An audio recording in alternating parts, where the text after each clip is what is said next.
Good afternoon, everybody, and welcome to this Rangers review reaction video after Giovanni van Bronckhorst's men beat Blackpool down at Bloomfield Road by 2-1 this afternoon. All goals coming in the second half after a goalless first half. If you want to put your comments across, send them in and I'll get to them. And we'll address those questions as soon as they appear on my screen. Just to give you a quick briefing, really, of the match events. Rangers started the game with Alan McGregor in goals. It was a back four of James Tavernier, Connor Goldson, James Sands alongside Goldson, and Bona Barisic at left back. It was John Lundstrom and Ryan Jack, the holding midfield pair, and a forward midfield trio of Glenn Kamara, surprisingly, Ryan Kent and Scott Wright, with Antonio Cholak continuing as Rangers' lead man up top. Not a lot to shout about in the first half, other than a few silky touches from Glenn Kamara. At one point, a tremendous bit of skill to get away from the boy, who was it, Kenny Dougal. It was absolutely outrageous, and it certainly buoyed the Rangers supporters, who I must say were magnificent here, not only during the game where they were making plenty of noise from start to finish, but I had a wee walk around the town earlier on across the promenade. You've seen the video. They packed out the place. It was superb to see. What a sight. People travelling from far and wide to the game this afternoon. Certainly the Blackpool economy has taken a fair hit today and over the weekend. Of course, a lot of Rangers supporters staying over the weekend. So, magnificent. Hats off to them. And Giovanni van Bronckhorst, we've just spoken to him. You'll get all that reaction on the Rangers review site. He paid tribute to the supporters. He says it felt like a home game, and it certainly did. Fantastic support from the supporters. First half, as I mentioned, apart from Glenn Kamara's sublime bit of skill, Antonio Cholak thought he had scored his first Rangers goal. Great little neat finish from close range, but it was ruled out for offside. Second half came. Rangers made a number of changes at half-time. John McLaughlin replaced McGregor in goal. We also seen Adam Devine coming on. We've seen pretty much every substitute coming on at some stage in the game, apart from Calvin Bassey. That is a notable absentee from the squad here today, and it looks like he is heading off to Ajax as it stands, so it doesn't look like he's going to play for Rangers again, but a record fee expected for him, so keep your eyes peeled on that one over the coming days. Good to get a few debutants minutes. Of course, we've seen John Souttar coming on in the second half. Likewise, Tom Lawrence, who looked tidy. Ravi Matondo, by the way, is absolutely rapid. He looks a real dynamite over on that right-hand side. Almost scored as well, hit the side netting. The goal itself came from Bona Barisic. Great tenacity over on the left-hand side to get the ball off his man. He's tried to haul him back. The number, who was it, number 11, I think it was, Josh Bowler. It may stand to be corrected on that one, but he cut inside and with his right foot, no less. I'm not too sure if he scored a goal with his right foot before, but he curled it into the bottom corner, giving Grimshaw, the Blackpool goalkeeper, no chance. Charlie McCann then came on and scored the second goal. Very good finish on the half volley just from the edge of the area, and Rangers looked to be Rangers were controlling the game. John McLaughlin was a virtual spectator up until the closing stages when Blackpool got a goal back, and it was a substitute, Beryl Lubala, from close range. McLaughlin really no chance with the goal, you have to say, but it was a pretty comfortable Rangers performance, and good to get minutes and legs as they gear up for the start of the campaign in just 2 weeks today. It really is mental how the season's coming around so quick. But let's get to some of the questions that are coming in here. David Kerr certainly feeling optimistic. Things are looking fantastic. Good workout, says Graham Brown. Pete Lawrence says Matondo looks dangerous. He certainly does. I was impressed by him when he came on. I have to say, Wright impressed me as well. I thought he started brightly, and it's good to have those options over on that right-hand side. It has been a problem position for Rangers over the last 4 years, and if they can get those two occupying and playing in such a manner over on that right-hand side, then it bodes well. Let's see. A good question coming in here from Ian Cochran. Katic, yes or no this season? Katic was one of the players that came on in the second half for James Sands. Aerially, really good. He almost set up John Souttar, actually, as soon as he came on. A lovely floated free kick from Stephen Davis over towards the byline. Katic did well. He rose high and nodded it down for Souttar, who hit it first time. It was hit powerfully, but it was cleared off the line. I think it was a save, incidentally, from Grimshaw, the goalkeeper, but it was a well-worked free kick. But Katic did well. I mean, there has been question marks over his distribution and his in-ball possession, and I think it's understandable, but he's been given an opportunity, I think, under Giovanni van Bronckhorst to show what he can do. But I think the jury's still out on that one if he's got a Rangers future. Certainly with Holander's injury, Rangers need Katic, I feel, especially over on that left-hand side. James Sands, let's talk about him. For me, comfortable in possession, did well, but aerially, he looked a bit vulnerable at times. So it'll be interesting to see. Of course, he started at centre-half today, James Sands. We know he can play there. He's very comfortable there. Likewise, John Lundstrom is versatile there. But, Katic for me, aerially, and I mean, he's one of those siege defenders, isn't he? When the ball's lumped into the box, and more often than not, he's going to get his head onto it. Let's see some of the other comments that have come in. Sonny, echoing what I was saying, let's be totally honest, the Rangers fans, as ever, all the plaudits today, they were outstanding from start to finish. They certainly were. It was terrific. What a day out for them. They just packed out the place, and as I mentioned, it wasn't just the stadium, all around, outside the ground, on the promenade, everywhere, you just see Rangers supporters. No Leon King yet. Leon King came on at right back. It was an interesting one because he played over when James Tavernier came off, and Adam Devine, who has replaced Tavernier at the tail end of last season, of course, if you remember, Dundee United, and he played in that game at Tynecastle against Hearts. He actually played over on the left-hand side in place of Borna Barisic. Both lads did well. They never really had much to do, you have to say, but a good run out for them. Alan Stuart Lowry Hall says Sands looks better in a free or a central defensive midfield role. Tend to agree. I thought it did look a wee bit ropey at times. I think Blackpool did get in behind him a couple of times in that first half. He did come onto a game, and as I mentioned, when he is on the ball, you can see he is comfortable in possession, and he's not afraid to get on the ball. But just when balls were up in the air, he just I felt he was a tad gettable. Let's get some of the other questions that are coming in here. Taylor Allen says, any news on the fee for Bassey? No, we are led to believe it will be a record-breaking fee, though, for Rangers. Ajax, as I mentioned, the front runners for it. We believe it's going to be upwards of £20 million, so it's going to be a record-breaking fee. And yet, a number of clubs interested in Calvin Bassey, a bit of a bidding war going on at the moment, which can only be good for the club. And let's hope that the money that's brought in at a large chunk of that is reinvested back into the playing squad. It remains to be seen if Rangers go and try and find a replacement for Calvin Bassey over on that left-hand side. It really only just leaves Borna Barisic as the only notable left back, you'd have to say. So I know we've seen Adam Devine here today, but I think Rangers will be looking to strengthen in that department and bring in a suitable replacement. McCann as a player, totally agree. Not only his goal today, I thought he was very composed when he came on. People have been saying he's like a Stephen Davis mini-me, and you can see that. Not the biggest of players, but you can see he likes to orchestrate play, he likes to get on the ball, looks very composed, and I was delighted for him when he tucked that away into the corner. Fantastic finish, you have to say as well, and he sure enjoyed it, running away to the Rangers supporters.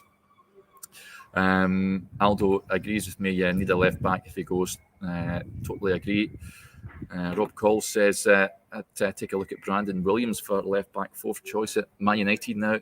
Listen, I wouldn't be opposed to seeing Brandon Williams turning up at Ibrox. I think he's a good player. Good upbringing over at Manchester United. Derek, what's the Deirdre Battle of Classes all about? I beg your pardon. That's a block. We'll get the admin on to you, Mary. These. What are these? In fact, these are Timberland, no less. They don't. Not only do they make fantastic boots, but they've delved into the spectacle business. So I'll have you know these are top class specs. Right, let's get to some of the comments that are coming in here. Pete Lawrence says that Arfield had a spring in his step. Yep. Listen, I think he and Stephen Davis, of course, they signed those contract extensions, and it has divided opinion amongst the supporters as to whether that was a good move or not. But I think that experience is vital amongst the squad. I think he'll have his part to play, Scott Arfield. I don't think he's going to be a a starter every week, but certainly coming on and adding a bit of bite in midfield. I think he's a good player to have around, and he did decent enough. I think today. Blue Drew says Davis class. Yep, he's a Rolls Royce of a player, isn't he? He can come on in any game, and he just oozes class. Again today, as I mentioned, that free kick that he lofted over almost resulted in a goal for John Souttar. But he was good today, Stephen Davis. John Turner makes an interesting point. You think McCann could end up taking over from Davis? Yes, I do. Of course, there's a Northern Ireland connection. He's just starting his career, Stephen Davis, in the twilight of his career, of course, but there's no better midfielder to learn from. And certainly when we were playing together there, they were very similar. And I can see him taking over that baton. I'm really excited to see Charlie McCann more this season. I think of all the young players, Alex Lowry is the one, of course, we want to see a lot of. Likewise, McCann and the two young boys, Leon King and Adam Devine. I think they've got parts to play next season in the first team. I think they will play. It remains to be seen if any of them head out on loan. We've seen the likes Cole McKinnon, Tony Weston head over to Partick Thistle. Of course, Ross McCausland heading over to Holland to play for De Graafschap, and he scored a belter. I seen on Twitter the other day there as well. So, it's all about the progression and the pathway towards the first team, isn't it? And I think these boys certainly are good enough to get a bit of action in the first team in the upcoming season. Right, let's see. Cliff says here, Moran Matondo, please, Derek. What are his attributes? Right, okay. He came on. He just looks like a right live wire over on that right-hand side. He's keen to get on the ball. He's not afraid to drive at players. He ghosted past a couple of them. That's what I mentioned in that second half late on, and he bust in and fired a shot that hit the side netting. His burst of pace is frightening. Of course, we all know about his sprinting record. I think it was over 20 metres. I think it was one of the fastest at Manchester City. But he looks a player. I think the Rangers fans will be very, very excited to see him in action this season. But Tom Lawrence, I need to mention him again. I thought he looked good when he came on. Always eager to drive forward when Rangers were on the sort of break in the counter. He's always busting the gut to get forward and provide that option up front. So he is another one I'm excited to see more of. Let's see. Bojangles gets in touch here. Who might surprise us this year, Derek? Any players in your opinion who have levels to go? I think the young boys. I think Alex Lowry, of course, is the one that everyone's feels it could fill that Joe Aribo spot. Of course, Malik Tillman signed yesterday, and we've seen him. He was up in the stands today, and he passes when we're speaking to the manager at full time. He's another one who could fill that Joe Aribo role. Of course, he's had that brilliant upbringing at Bayern Munich. American international, of course, Germany were upset that he never chose him to play for internationally. So he certainly comes with a bit of a reputation. I think the deal is a terrific one for Rangers, that alone with that exclusive option to buy. So it remains to be seen. I think we may see him either on Tuesday against West Ham, obviously Ibrox, and then Spurs next week at Ibrox as well. Alan sort of says, Tillman to get his debut on Tuesday, probably a sub. That may very well happen. You need to remember that the boy just met his teammates today for the first time, so understandable why he's not in the matchday squad. But I'm sure he'll get to know them all this week coming up and integrate into the squad. But he looks a big lad as well. He passed us earlier, and he looks at a big unit. So certainly the sort of physicality that should be able to cope with the Scottish game. Rob Calder. Jim mentioned Bassey in his press conference. Also no Lowry or Sakala today. Any reason given? Not on Lowry or Sakala. On Bassey, yep, he did mention that. And stay tuned to the Rangers review site, and we'll have all the reaction to that later on this evening. And you'll hear what Van Bronckhorst had to say. But he won't play for Rangers again. That's he's heading to pastures new. Calvin Bassey, Rangers will receive a record fee for him in the process. And here's hoping that will be reinvested wisely in the squad. Let's touch on one or two more before we go here. So many comments come in, so apologies if I don't get to your point you're looking to put across. Let's see here. let's see. Yeah, Graham Brown sort of touches on what we're saying. McCann can step up with Davis helping him to grow as a player. And I think that's a really good thing with Stephen Davis signing that contract extension. We all knew about St Mirren. I think Motherwell is another team that we're looking to take him this upcoming season. But I think that extra year, I mean, you can't, not only can you still do it on the pitch, but behind the scenes, that experience and influence and bringing young players on like McCann, I think is absolutely priceless. So I think he's got a big part to play next season, Stephen Davis. Rob Cole gets back in touch. What do you make of Zakowski not getting minutes? Is he behind King and Devine now? Yeah, he is a one player. He was on the substitute bench this afternoon, as was Stephen Kelly, another player who never came on. Robbie McCrory is another one. In fact, Robbie McCrory was coming on at half-time last week in Albufeira against Sunderland, of course, before the floodlights conked and went out. So, those are the three players that never get minutes today. Zakowski, it's hard to give a real opinion on him. We've only really seen him against Annan, haven't we, last season?